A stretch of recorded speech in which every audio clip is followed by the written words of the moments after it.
nearly like £3,000 worth of like debt that I'm being chased for. I'm making these people homeless, like what? What am I going to do? And I had to give it back because the neighbour kid. So why is that not included in the 15%? He didn't like the guests that we had in at the time, he just turned the electrics on. Stress, the overwhelm, that don't go away.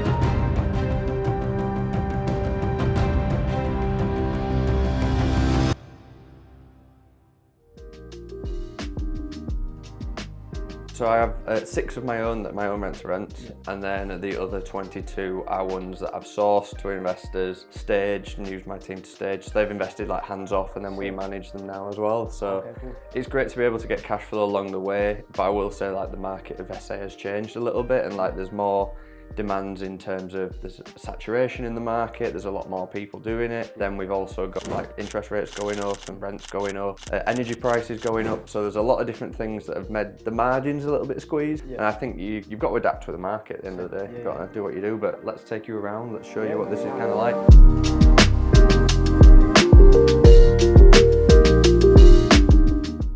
Have you ever had like a bad experience with a guest before? So there was one actually, it was a property in Manchester that we don't have anymore because of apartments and head leases and that kind of stuff. Basically the guest that was there paid an agency or something to put them in housing, and then the agency paid us. Right. Then the agency stopped paying us whilst they were still paying the agency. It was really weird because we went round the day after they stopped paying, and then it was like, you're not the person that was on the ID kind of thing. And dodge that, innit? And then it was quite bad really, because the people were like, they'd come over from Pakistan and there was working in Manchester and this kind of thing. And I had to ring the council and be like, I'm making these people homeless, like what am I going to do? I'm not in the business of making people homeless. But I guess that's where the line is though, innit? Obviously, you got to think morally, but you got to think from a business as well. When that line gets merged there, I don't want to be in that position. But that's like, I mean, obviously I've been doing this for 2 years. I've got 28 properties and I've had one bad story like that. Really, So it's like, realistically, you're always going to have problems in whatever business you do. This business has not been too bad for me. That's rare we've heard that, because a lot of people are like, now we've had to throw people out for parties and trash the property and that. So is that because you're targeting the contractors? No, it's because we don't take shit. Basically, we, no matter how long the stay is, no matter what it is, if they don't upload their ID in time, if they don't sign terms and conditions, if their ID doesn't match the name of the person that's actually booking the property, then we'll cancel the booking. A lot of the time they're not our properties when they're rent to rent. They're not things that we can take risks on like that. We actually had, I don't know why, but Airbnb messed up and we actually allowed a one-night stay. We never allow one-night stays ever. But when we looked at the reason why, it was someone had graduated from their army. There was basically the ceremony for it. The parents were coming over for the ceremony and they put that in their reason. The ID matched. We Googled it. We found out that yes, there actually is an army ceremony going on. But like, these people are going to be fine. It's one night stay. But it's like, but if you don't check that information with all the other people, then that can be the problems. And like, obviously people, if you ask them what is your reason for your stay, which you should with everybody, people might feel like it's a little bit intrusive sometimes, but it's not. At the end of the day, this property doesn't belong to me. I'm renting it off somebody else that's given me permission to do it. Even if it did though, mate. Fucking, you don't want to come in and see a hole through the wall, do you know what I mean? Exactly, I classify it, when I'm stacking a deal, when I'm looking at a deal, you've got 2 types of analysis. And a lot of people forget about the first type of thing. I don't know if you've ever looked at like Forex trading or currency trading or stock shares. So whenever you're looking at things like that, they always talk about fundamental analysis versus technical analysis. Fundamental analysis is what's going on in the real world. Have the interest rates changed in a certain country? Is it going to boost the currency in that country or not? And then the technical is like, what are the charts saying and what's all the stocks and shares saying in the area and that kind of thing. With property, it's the same thing. So like Leeds, for example, has done a huge development and they're developing over south of the train station in the Leeds city centre. That is going to naturally feed in a crap ton of contracting work and development work and builders and that kind of thing. So me having this property, which I know is less than 1.5 miles away from that area, is perfect for this kind of futuristic model of it. So I'm looking at my client avatar by looking at the actual regeneration work and the building work and the plans that's going on in the area. This is my fundamental analysis. Then I'll look technically, okay, well the rent on this property is this. I can charge this much to these types of people. To me, to make £1,000 a month, I need to make this, this and this. Does that stack and work? Now we've got a deal. So a lot of the people, the way people that are trained is like, look at the average occupancy in the area, look at the average nightly rate and how much you make at 50%, 70%, 100%. And that's how deals are stacked. But I don't look at it like that. Rather than working out my profit at the end, I start with my profit at the top as like the key part of the equation. And then you work backwards to work out what your nightly rate is going to be. And then that makes it a lot more feasible to be like, okay, well, if someone's staying for a week, I'm not going to give them as heavy of a discount. But if I know they're staying for a month, I know exactly what price I need to charge to make sure that I'm making £1,000 profit. Bang. It's what you were saying makes sense because you're taking into real life factors as well, which I think not enough people talk about, innit? No, no, exactly. And I mean, I've had deals that have been like, yeah, fundamentally great location, really good. Key things are all in place. Numbers work great, numbers work fine, and it's just not getting booked. I'm like, why the hell? And it just happens. And I'm not scared to admit that. A lot of people will say, oh, yeah, everything I touch turns to gold kind of thing. It's just not real life, it's not business. So it's like, you need to show the low points. I had a lease option agreement. I bought a 400 grand penthouse apartment for £1 and I had to give it back because the neighbour... The building wasn't made very well and he had control of the electrics and the boiler building, and because he didn't like the guests that we had in at the time, he just turned the electrics off. And then the landlord took him to court and everything. I was like, I can't. Agreement was £1,600 a month on the rental for the lease option until we bought it. And I was like, I can't put anyone in there. I can't pay you because your tenant downstairs is... Been a waste, man. Yeah. So in the downs, there's always lessons in there. Everybody experiences them down points, whether you're obviously in education, people say, oh, you pay for your education or you pay for your mistake and all that kind of stuff. But it's like, nah, you've got to make mistakes as well.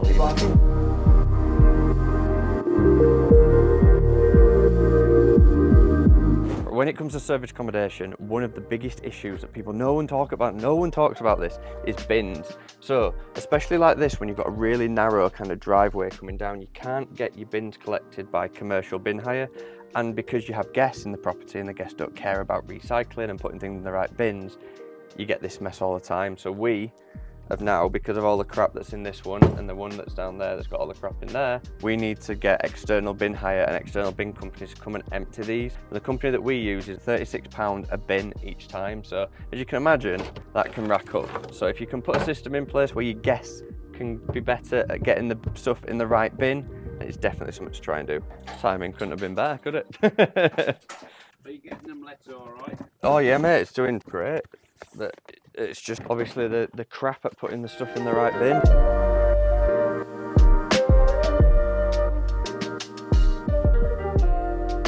Well, this is another one of our properties. It's a 4-bedroom one. This is actually one of the first ones that I took on, and I actually negotiated this live on a Samuel Leeds YouTube video as well. It was a very, very like probate looking property. Like it was very like light and like the whole magnolia coloured walls and that kind of thing. So we've modernised it all in terms of the paintwork and the furnishing and the staging and this side of things. And then, I negotiated a month rent-free to do the refurb work and that kind of thing, then paid no deposit because of the amount of money that we were spending on actually decorating it and stuff. So 0 deposit, month rent-free, and I got £100 off the actual rent itself because we were taking it on for 3 years. So it's like the perfect kind of a way of doing like no money down, because I had a month in the property to get it ready and stage it without actually putting any money down, and we got the agreement signed and done. So like I say, it's a 4-bedroom. You've got the bedroom downstairs with a wet room, which is actually really good actually because it gives you the accessibility kind of thing. So we actually had a stay here where there was a disabled family with a disabled kid who was relocating to Harrogate in the area, and they stayed for 3 months. I think they came from like Hawaii, so all the stuff were getting shipped over in like containers, so they couldn't move into the new place until they had all the stuff over. So it just kind of shows like the longer term booking model that we look at rather than the short term stay stuff. The types of clients that you get are literally so different all the time. It's weird because it goes from, obviously it's only been 2 years that I've been doing this kind of stuff, and it's like you go from nothing to like having staff and then having now 20 properties and then needing to manage people, and like like the guys that work for us now are over at the other place doing it. It's like you start out being like, Jesus, like you don't even believe in the business model, and then you kind of come to over to this. So how would you describe your experience with dealing with it mentally and not just going, fuck this, I'm gonna go get a normal job and just firm that? Do you get me? Yeah, no, well, I mean, like, you guys are younger, like 22. Yeah, I'm 22. Yeah, he's 20. Yeah. So I'm 30 now. Yeah. So I started my first business when I was 22. Same. So it's like I've been in property 2 years now. Yeah. But it's like when you start out in business, you learn a lot. So you're going to learn a lot of things now, and you're going to pick up things like to help your mindset and progress your mindset. But I did that the same. But you've got to remember that you're always going to come back to going like, okay, well, my mindset right now, can I just forget about everything that I've done before, or am I going to remember that and am I going to pull that forward? And then again, so like I started my own business when I was doing that. That was based around a lot about like YouTube content and things like that. That's where I learned to edit videos and social media. So then I pulled that forward into my health and wellbeing business that I had after that, and I learned a lot about sales and marketing and being like how to make like a business funnel and all these kind of things. I've now got a property business, and I've gone like, okay, well, I know about marketing, I know how to edit videos, I know how to make websites, I know how to sell, and I've taken all this previous history that I've got. So yes, I've been in property 2 years, but I've been in business 7. Yeah. So there's like a saying called new level, new devil, and it's like the new level is, right, now I need staff. So your now emotions, the new devil in a sense, is different. So now my mindset isn't that how do I fund and pay for myself in my own life, it's how do I fund and pay for my make sure I'm making enough money to make sure I'm paying for my staff and stuff as well. The emotions that you feel are the same, like the anxiety, the stress, the overwhelm, that don't go away. It's just at a new level. So it's like, it's not saying that they get worse. They might get a little bit more intense depending on what time it is and everything, but everybody still goes through it. And like you say, it's all good saying that you've made this much on this property, this much on this property, this one that makes this, but the glitz and the glam, you've just seen fucking me emptying the bins. It's like, and doing that kind of side of it. It's like people don't make content around that. I'll show that kind of side of it, and obviously that's where I want to cut through and be different about it.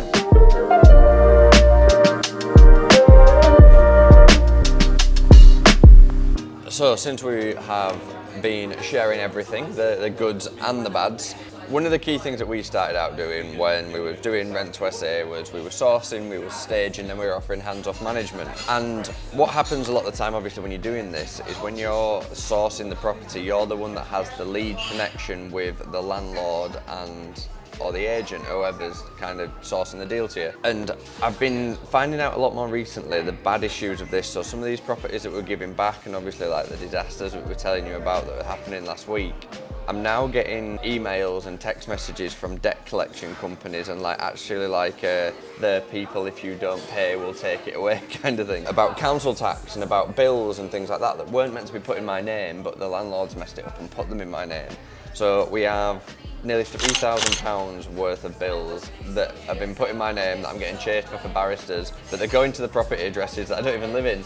So I'm not getting the letters or posts, so I'm getting communication now through emails and texts, and we're needing to work this out the best way possible. Nearly like £3,000 worth of like debt that I'm being chased for. So I've got to contact these people. Obviously we have lease agreements and stuff in place that show them the dates, and sometimes I've got the dates wrong, and we've got obviously showing that I'm not the actual tenant of the property.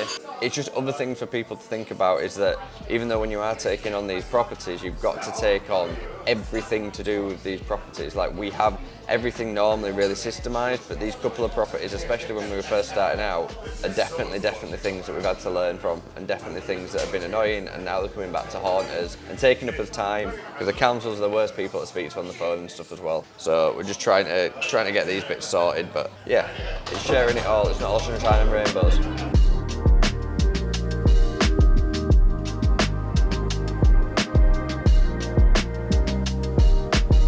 Like I mentioned on the phone, how it works yesterday is that you get a booking through Airbnb for the month, whatever, then the Airbnb take their 15%. The cleaning costs and everything comes off. Normally that's charged to the guest anyway. And then our 15% on management comes off of that there. We also have like the maintenance service and anything else like that. So if you want to be completely hands off with it, that's absolutely fine. We can just be like, right, okay, we've got our plumbing's gone out and done that, and our garden's come out and done that, and then when your monthly report, then fees have all kind of come off for us just managing and maintaining all of that. If you wanted to take care of the maintenance yourself, every time we have an issue or a complaint or anything like that, we'd just go like, there you go, this needs sorting kind of thing. From that point of view, it's just plain sailing. Normally we recommend down the line of let us facilitate it and let us do everything, because then it's easier for you because it's hands off. And then for us, it's like, right, okay, we know we can get someone in quick because we've got someone, rather than it being like, oh, guy even come in, but it might be next week. A slight fee for our time doing that, and then we can obviously include photography in that as well. How much is it? So the setup fee is normally 350, and that's with the photography included in that.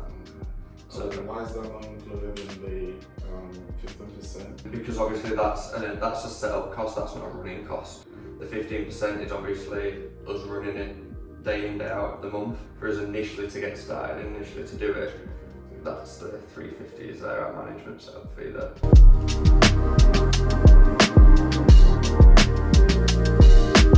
I mean, if you wanted to move forward with it, I want to. But I need to know how much I'm going to make. So if I pay the landlord and pay the bills, council tax and stuff, it's an expected profit. I don't know how much you're going to put it up for people. I have an expected expectation, that kind of thing. So I need to make the investment. Of course. What I'll need you to do is send me a message with what is your rent, bills, council tax, everything that you'd expect as like a general monthly outgoing for the property. And then obviously we can run it through our spreadsheets and our calculators to be like, well, this is what the average night rate is, here's what it is with the OTA fees, and here's what it is if we get bookings direct and that kind of thing. And then we also obviously, like, a big thing about it is a long-term booking, long-term marketing. So I'll show you in terms of what average nightly rates and things we can be offering to target them longer-term stays, because like I was mentioning to you yesterday, it's like reverse engineering that model where you start with your profit rather than working it out at the end. So we'll work through that, and I'll send you like a Loom video of us breaking that down to show you kind of how it all works. That makes sense. The way it is now, is it ready to go? Because I've paid my first rent and deposit. So obviously it needs the marketing side of it, it needs all that sorting, but in terms of the look of the property, you could have someone in here in terms of like a guest straight away. Obviously, like I said, there's the key things like you would get a guest that would come in and be like, how the hell do I operate this? Kind of thing. And like, some people are stupid, how do you use it? But we'd obviously, at some point early next week, if we agreed everything, we'd go, right, okay, we'll come in, we'll do all the instructional videos, filming, we'll do photography and that kind of thing, and get it listed and going, and then once it's listed and up, obviously we get everything sorted from there. I'll get them details sent over and stuff like that, and we can make a decision, and then we can hopefully move forward and get started with everything next week. Yeah, that'll be great. Yeah, thank you so much. No worries, man. No worries.